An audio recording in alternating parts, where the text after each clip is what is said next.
वर्ष 2023-24 का बजट पूरी तरह निराशाजनक है। बजट एक तरह से फोटो स्टेट है पिछले बजट का। इसमें कुछ भी नयापन नहीं है। सबसे बड़ी विफलता है जो योजना व्यय बढ़ाने में ये सरकार पूरी तरह विफल रही है। ये इनके संसाधनों के तैयारी और नई योजना को प्रारंभ करने में विफलता का प्रमाण है। वर्ष 2022-23 में जो बजट पेश किया गया था, जिसे तारकिशोर प्रसाद ने पेश किया था, उसमें योजना व्यय 1 लाख करोड़ का रखा था। इस बार जो बजट पेश किया गया है तो योजना व्यय 1 लाख करोड़ का ही है। मुझे याद है कि जब सुशील मोदी जी 2006 में पहले वित्त मंत्री बने थे तो उन्होंने 2000 करोड़ का बजट रखा था और लगातार उसमें बढ़ोतरी करते करते आज ये योजना व्यय 1 लाख करोड़ तक पहुंचा है।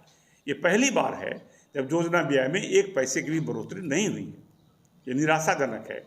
योजना व्यय विकास को दिखाता है और दूसरा जो रेवेन्यू एक्सपेंडिचर है वो स्थापना मद में खर्च होता है। तो इस बजट का जो भाग है 1,61,000 करोड़, वो तो स्थापना व्यय में खर्च होगा, तो विकास की जो संभावनाएं हैं उस पर निगेटिव असर होगा। दूसरा, तेजस्वी जी ने अपने घोषणा पत्र में 10 लाख नौकरी का वचन दिया था। उन्होंने कहा था 2020 में कि मेरी सरकार बनते ही पहले कैबिनेट में मैं 10 लाख की नौकरी दूंगा, लेकिन ये बजट तो उसके खिलाफ है। उनकी बातों को का कोई महत्व तो इसमें दिखता नहीं है। हालांकि इसने 10 लाख की बात जो विजय कुमार चौधरी जी ने की है, उसने साफ कहा है कि 6 लाख रोजगार सृजन की व्यवस्था करेंगे। क्या सृजन की व्यवस्था करेंगे?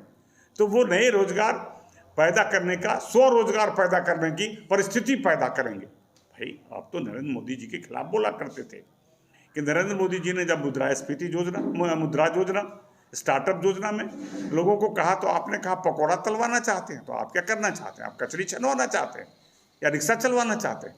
आप इस योजना में क्या कहना चाहते हैं? इसीलिए आपकी 10 लाख में जो योजना है वो तो पूरी तरह कुछ भी नया नहीं है। और जहाँ तक सरकारी नौकरी की बात की है, उसने कहा है कि 39,000 की नौकरी बिहार पब्लिक सर्विस कमीशन से होगी, 29,000 नौकरी कर्मचारी चयन आयोग से होगा और 75,000 की नौकरी सिपाहियों की होगी। इसके अतिरिक्त उन्होंने कहा है कि शिक्षकों की नियुक्ति होगी। तो ये तो इसमें तो कुछ नया नहीं है। वो वही है जो पहले पिछले साल से चलता आ रहा था, जिसका रिक्विजिशन एनडीए सरकार में गया हुआ था, वही है। इसलिए ये बजट एक तरह से फोटो स्टेट बजट है।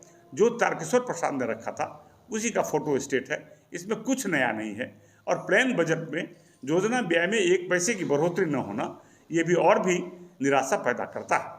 और सबसे बड़ी बात है, भारत सरकार को, बिहार सरकार के मुख्यमंत्री जी को तो धन्यवाद या कृतज्ञता ज्ञापित करनी चाहिए।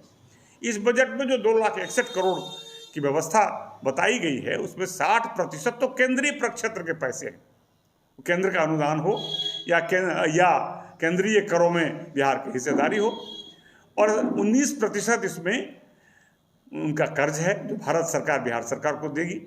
शेष 21% उन्होंने बिहार से सरकार से रखने का काम किया। तो ये तो पूरी तरह केंद्र सरकार के पैसे से हो रहा बजट है। इसलिए इसमें बिहार सरकार का कुछ भी नहीं है।